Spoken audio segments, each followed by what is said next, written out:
जय Hind. Class 10 weekly test 18 जुलाई को है इंग्लिश का और हिंदी का। तो इसमें हम लोग मॉडल सेट देखने वाले हैं। सेट 2 सेट 1 कर चुके हैं। आप अगर वीडियो नहीं देखे हैं तो लिंक डिस्क्रिप्शन में दिया हुआ है, वहां से आप देख सकते हैं। और आप लोग के इसमें जो भी क्वेश्चन ऐड किया जाता है वो वीकली टेस्ट के लिए तो इंपॉर्टेंट होता ही होता है, लेकिन एग्जाम के लिए भी इंपॉर्टेंट होता है। तो चैनल में अगर आप नहीं जुड़े हुए हैं, पहली बार चैनल में आए हैं तो चैनल को सब्सक्राइब कर लीजिए। इस चैनल पर स्पेशली आप लोग को बोर्ड एग्जाम की तैयारी बहुत अच्छे से करवाया जाता है। चाहे आप लोग के लिए पीडीएफ नोट्स चाहिए या क्वेश्चन का पीडीएफ चाहिए या बुक को पढ़ाना हो, क्वेश्चन आंसर करवाना हो, इंपॉर्टेंट क्वेश्चन करवाना हो, वीकली टेस्ट का करवाना हो, सारा चीज यहाँ आप लोग के लिए करवाया जाता है। तो चैनल के साथ में जुड़े रहिए। तो हम लोग इसमें देखेंगे इंग्लिश का सेट 2। अगर सेट 1 नहीं देखे हैं तो सेट 1 वीडियो का जो है वो लिंक दिया हुआ है, वहां से आप देख सकते हैं। मोस्ट इंपोर्टेंट क्वेश्चन को गैस कर करके आप लोग के लिए तैयार किया जाता है, न कि हम लोग जो है वो कहीं से फोटो खींच कर पीडीएफ नहीं बना देते हैं। आप लोग के लिए स्पेशल क्वेश्चन को टाइप किया जाता है। तो चलिए फिर शुरू करते हैं।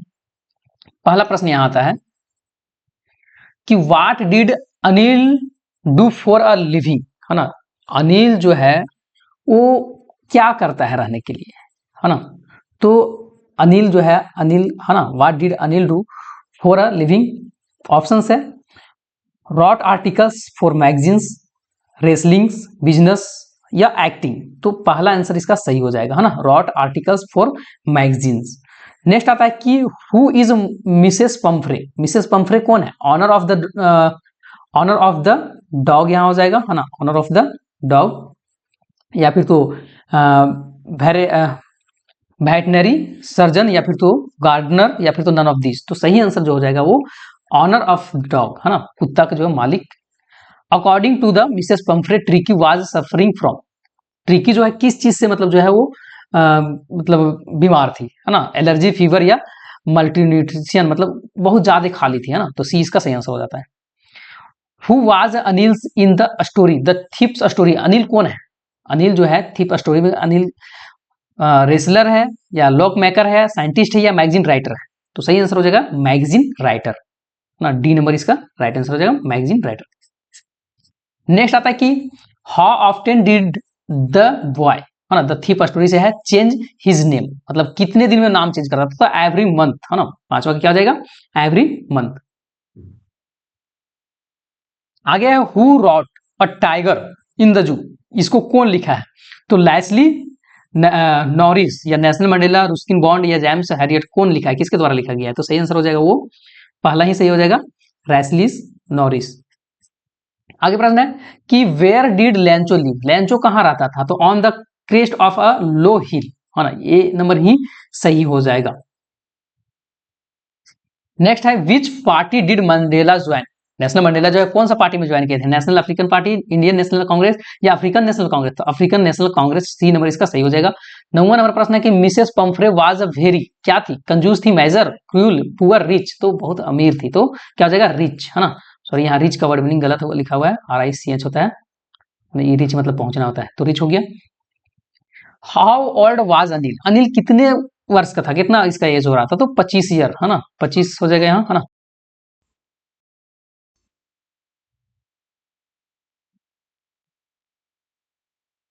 नेक्स्ट आता है how does the tiger walk in the cage, how is he. प्रश्न यह क्या बोला गया है कि बाघ पिंजरे में कैसे चलता है ना, वह कैसा है ना। तो इसका आंसर हो जाएगा the tiger is slowly and quickly moving along the length of the cage deterring manner, he is ignoring the visitors because he considers them devoid any feelings, none of them thinks of releasing him from his prison। मतलब यहाँ बोला गया है कि बाघ जो है वो धीरे धीरे, है ना, बाघ क्या है, बाघ स्लोली स्लोली मतलब धीरे धीरे जो है वो चुपचाप पिंजरे की लंबाई के साथ में जो है वो धमकी भरे अंदाज में आगे बढ़ रहा है, ठीक है। और वो आगुंतुकों को अनदेखा कर देता है, मतलब जो वहां उसको देखते रहता है उसको क्या करता है, इग्नोर कर देता है। और उन क्योंकि वह उन्हें किसी भी भावना से रहित मानता है, उसमें से कोई भी उसे उसकी कैद से मुक्त करने के बारे में नहीं सोचता है। तो ये इसका आंसर है। आगे प्रश्न है कि how did doctor Harriet so keep interest in the ट्रिकीज। यहाँ प्रश्न बोला गया है कि डॉक्टर हैरियट ट्रिकी के लिए गहरी दिलचस्पी कैसे दिखाई। तो tricky was treated by doctor Harriet, मतलब डॉक्टर हैरियट के द्वारा जो है ट्रिकी को इलाज किया जाता है विदाउट मेडिसिन, बिना मेडिसिन का। He controlled the amount of food he ate and gave him plenty of water.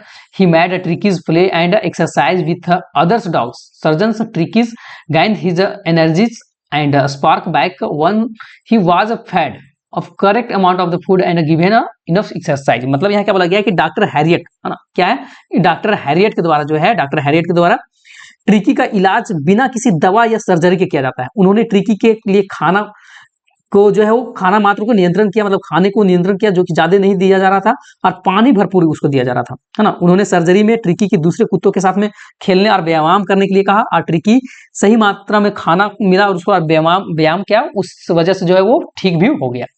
Next आता है कि why did Lencho write a letter God, how did he send the letter. मतलब यहाँ बोला गया है कि लेंचो ने भगवान को पत्र क्यों लिखा, हाँ, क्या वजह था कि भगवान के पत्र को लिख दिया और उसने पत्र को कैसे भेजा। ठीक है, तो Lencho wrote in his letter to God that he badly needed on 100 pesos to sow his field again and for his family to live until the crop.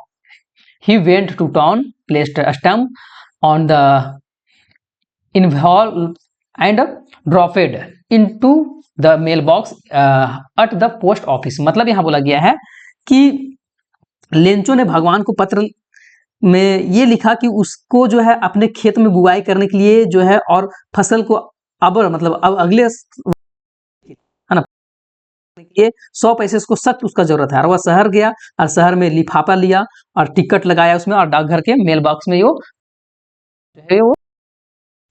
100 पैसे का मांग करता है। आगे what do the people say about the ending of the world, what is the poet stand. मतलब यहाँ बोला गया है कि दुनिया को खत्म होने के बारे में लोग क्या कर रहे हैं। तो थ्रॉट द पोएम है ना, fire and ice, the poet authors Robert Frost stand that peoples believe that some peoples believe that the world in fire, and some people go with the fact that the world will in the ice.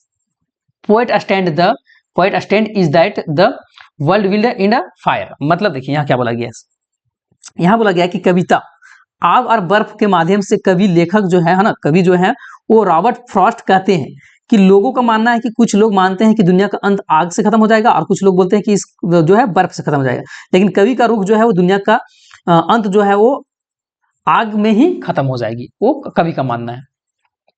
आगे प्रश्न आता है कि how did the post office employees help Lencho's, how did Lencho's react their help, है ना। यहाँ बोला गया है कि डाक घर के कर्मचारी ने लेंचो की किस तरह से मदद किया और लेंचो ने उनके लिए मदद पर कैसी प्रतिक्रिया किया, है ना। तो they decide to help him collecting 70 pesos and sending it to him when Lanchos received the money he is not a content because he had asked for 100 pesos and only received 70 pesos.